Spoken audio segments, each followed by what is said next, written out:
from Los Angeles, this is the Echelon Radio Network.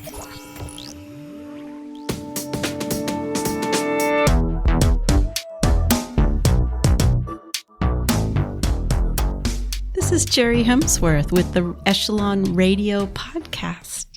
And today I'm sitting with Gary Weiss. You're an accountant, are you not? Yeah, CPA. CPA, which is better than just an accountant. But you he's laughing. I got Gary Weiss to laugh.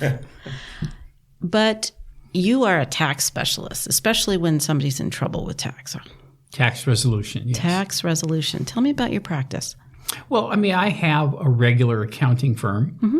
We do corporate, partnership, individual taxes, the usual stuff. Mm-hmm. But I specialize personally there in doing tax resolution, which is fixing people's problems with the IRS. People mm-hmm. who have not filed returns, people mm-hmm. who owe a lot of money, people have liens, levies, mm-hmm. all sorts of problems that have overwhelmed them, and they don't know what to do. So they've thrown up their hands and finally said, I'm going to get some help. And they show up at my door saying, what do I do so I don't go to jail? Yeah. We were just talking a little bit ago about people have this huge fear of the IRS. People are terrified of them and have a really bad taste in their mouth. And so they delay and they put off. And you have a really interesting outlook on that because you deal with the IRS daily, do you not? Yes. And they're people. Normal people. Normal people. Most of them. On occasion, you get a screwball. Yeah. Every day I get somebody who just... But why do you find clients just sit and do nothing and then they build up the boogeyman in their head?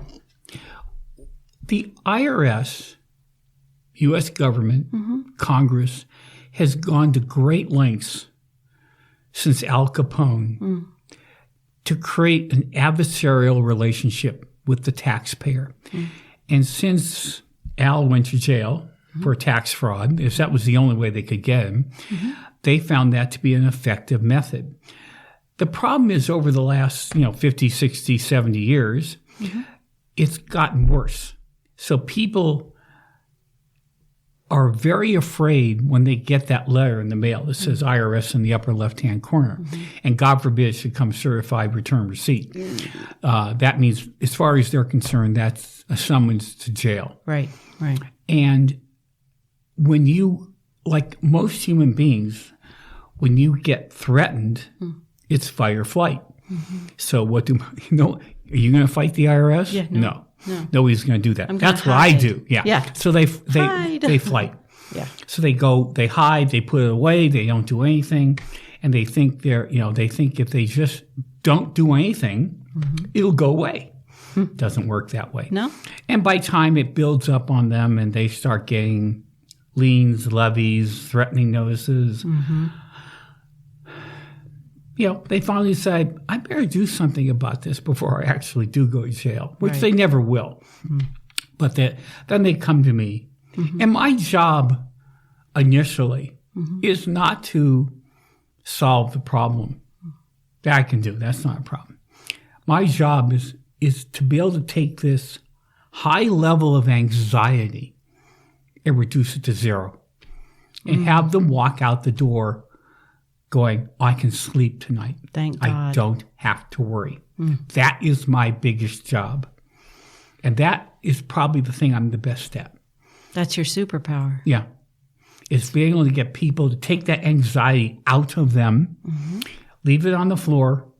I go, leave the anxiety with me. Go home. No one's going to call you anymore. We signed a power of attorney, so I deal with the IRS. And they can walk out the door.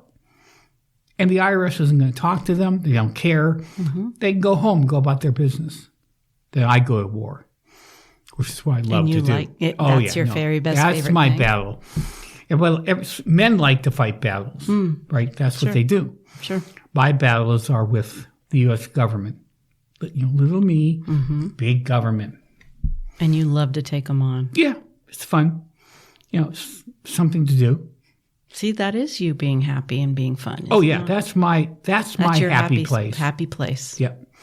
When I can call up, like I just had one client, he owes $44,000 from 2011. It's all an error on his previous accountant's part. Oh crap. So I figured it out in about 15 minutes what was wrong. And I called the IRS several times and figured I have a plan. It's going to take a year to fix it. But I'm working with the Taxpayer Advocate's Office, which is a separate part of the Treasury Department, which is the IRS is part of the Treasury Department. And I'm solving the problem. I called him up and said, I got it. Don't worry about it. He doesn't care anymore. Wow. He's had since 2011. Been carrying that. Yeah. Wow. It's got to cause havoc with health, mentally, physically. Oh, yeah. Everything. I have people who really struggle to get through a day sometimes because they're Gary. so overwhelmed Sure. with the fear. They don't know what the fear of what? Just fear that's been created in their minds by the IRS. Yet the world is ending. It's an amazing talent that you have. And I don't think there are many CPAs that relish in what you love to relish in. No, most accountants hate that. Yeah. No, they don't want. First of all, I can spend, on a good day, I have spent 6 hours on the phone with the IRS. That's a good day for you. Well, most of it's on hold, unfortunately. but that's, it's 6 hours for 10 minutes of talk. essentially. That's a good day. But when I get through, I know what to do. I know where to hone in on. I have about 40 different telephone numbers for the IRS. Wow. Okay, so I know what department to call. I know when you get a letter from the IRS, there's a number in the top right-hand corner. CP 2000, 3219A, Sure. CP 22, right? All these different numbers. Wow. To you, they mean nothing. Right. To me, they mean something. They mean everything. Right. I know where it is in the process by looking at those letters. So the IRS hasn't figured out to put your counterpart on the other side that you have a direct line to. No. No, they don't. And that's because... Which would be a grand thing for you. Right, but remember, that's the Congress. Right. The Congress creates the rules. The IRS is only there to implement the law. Yeah. They don't write law. They don't write anything other than procedures. But so they're just doing what they're told to do. And they're probably looking at going, this is really whack. Oh, I get that from the IRS. I get that from agents all the time. That this makes no sense, but I have to do it. This is what the law Right. is. So, Gary, I'm going to switch gears a little bit. Did you always want to be an accountant? When you were a kid, did you grow up going, I want to be an accountant? No. What did you want to do? I wanted to be a writer. Writer. Right. Correct. A writer. What made you want to be a writer? Don't know. There was just loved something inside of me that said, I want to be a writer. Wow. And so you wrote as a kid and in school and... No, I was a terrible writer. I couldn't put two words together and make a sentence. Really? Yeah. But you just Not a wanted chance. to be a writer. Yeah. Fascinating. So somewhere along the line that something inspired you and somebody you read or... Right. No. What happened was I went back. I decided to get my master's degree in tax from USC. Well, wait. Before we go there, well, go ahead. No, Go ahead. it's saying Sorry. I had to take the GMAT. So I took a GMAT prep course. And the guy that I took the English portion taught me more about how to write an English structure and how to make a sentence than all the years of school I had. Wow. And all of a sudden it just went, oh. Oh, I get it. A perfect example is my wife's mother died when she was 19. It's a bad sentence. It implies the mother died at 19. Correct. So he taught me all the pieces have to be in order. So you should say my wife's mother died when my wife was 19. Now it makes sense. So I started to learn how to write. Interesting. But you had the nugget in your soul before when you were a kid saying, this is what I want to do. Yeah. But you didn't become a writer. No. At what point did you decide to become an accountant? Well, when I went to college, I took a lot of ology classes, biology, anthropology, chemistry. Sciences. Yeah, I took all sciences. But one day my mother was a bookkeeper for my dad. So I knew what a bookkeeper was. So I took a bookkeeping course in the 70s. This meant paper, ledgers, pencil, yeah, sure. erasers, those things that don't exist anymore. And I learned how to do a set of books. And you liked that. Right.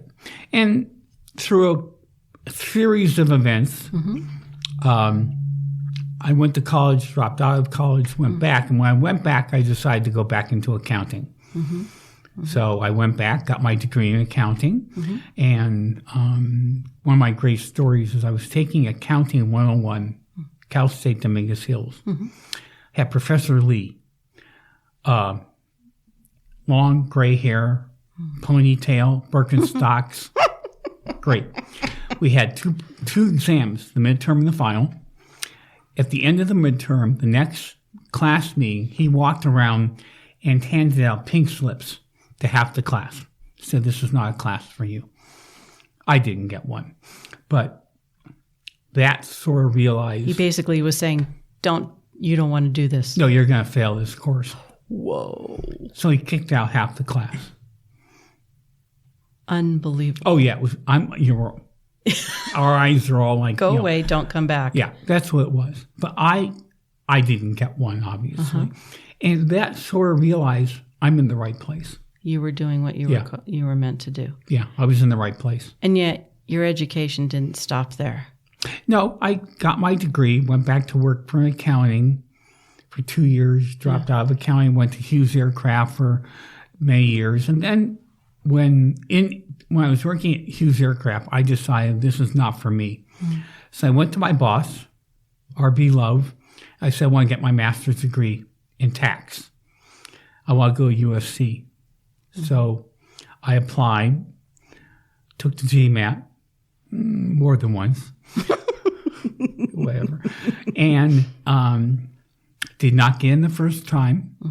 But I found the dean of the school, Mike Duffy. I talked to him, and I expressed my passion that I had to do this. And the next time I applied, I got in. I graduated with my MBT in 1990. And I loved it. I loved going to school. You told me a story about needing to use the libraries at USC, and specifically the law libraries. Right. When you in the late 80s, the accounting library at SC was terrible. It didn't have the tax stuff we needed. So I needed to use the law library. Well, those pesky law students wanted to use it too. They're very annoying, very, They get in the way. Oh, not only that, they're all... like gnats. And they're, it's SC, so they're all snobs. So I figured Hughes Aircraft must have a law library. Which is where you were working. Right. So I got permission to go to corporate and use the law library. So I would go at 5:30 in the morning before it opened and use the law library. One day I stayed later than I should have. And the tax people started showing up. And one of them asked me what I was doing. And I told him what I was doing. He said, don't bother. You'll never become an accountant. You'll never do it. Really? Yeah. And I looked at him. Right to your face? Oh, yeah. About this far. Oh, geez. And I just looked at him. I thought to myself, that's really... thanks for the input, but no, I'm going to do it anyway. Yeah. And I went on and, got my degree, went back, passed the exam, and got a job in accounting. Big ass, watch me. Yeah, I went ahead and did it anyway. And did you go work for a big firm? No, I worked for a very unique boutique accounting firm called Edward White and Company.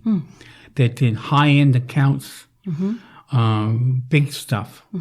Very, very unique firm where I learned how to be, not just how to be an accountant, I learned the business of accounting because I pay attention to the secretaries, the admin, the people who puts filed stuff. Running the machine. Yep, I pay attention. And because of that,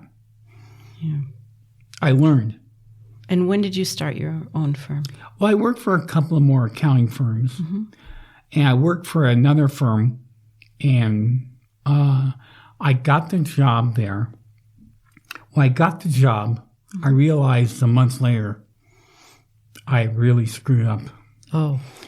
I was in the wrong place with the wrong job. And about 8 months later, we had a disagreement. Oh. They paid me a bunch of money. I left.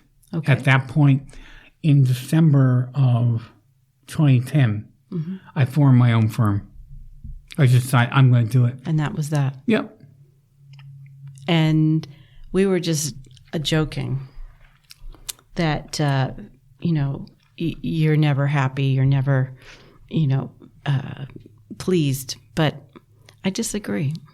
I think you're happy with what you're doing. And I think that's what makes you thrive. Well, yeah, correct. That's my happy place. But my idea of fun is different than other people's. Well, sure. Right.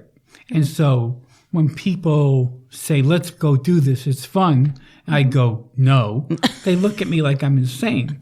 They go, what would you rather do? I go, well, I got some tax court cases to read that I think are far more fun. And I read those. But thank God for your clients. I mean, that's fantastic. But well, one of the things I'm lately most proud of is that there's a law professor at Pepperdine who teaches tax law. And I've been reading his articles regularly for 3 years. Finally, I started emailing him. And we started a dialogue back and forth. And here I am, this lonely little CPA dealing with this high-powered tax attorney. I realized I can hold my own. And I thought to myself, wow, I did do it. Yeah. Despite what that guy told me at Hughes Aircraft. Yeah. I did do it. And where is he now? Who cares? Probably dead from frustration, anxiety, and tension. Yeah, he keeled over. Yeah. Because he's not happy. That's one not happy guy. Oh, no, none of the people in tax departments are ever happy. No. In corporate tax department. You really are. Yeah, I think so. Yeah. I'm not going to admit it, though. No, never. Don't. Gary Weiss is not one happy guy. No. Don't ever believe it. Curmudgeon. Yeah. Or as we said, WBMC, which stands for whiny, bitchy, moaning and complaining. But you're still happy. That's my skill and set. Lovely. Yeah. Thank you, Gary. Thank you for being with me today. It was a pleasure. I won't tell anybody. Don't. Okay. I appreciate it. Brian, same thing. You're not to say anything to anybody. Yeah, nobody should know. He's sitting over in the corner going, I'm going to tell everybody. Yeah. Yeah, we know it. All right. Thank you very much. Thanks, Gary. All right.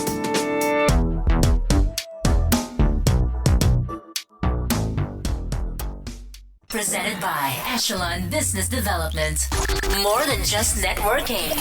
Way more.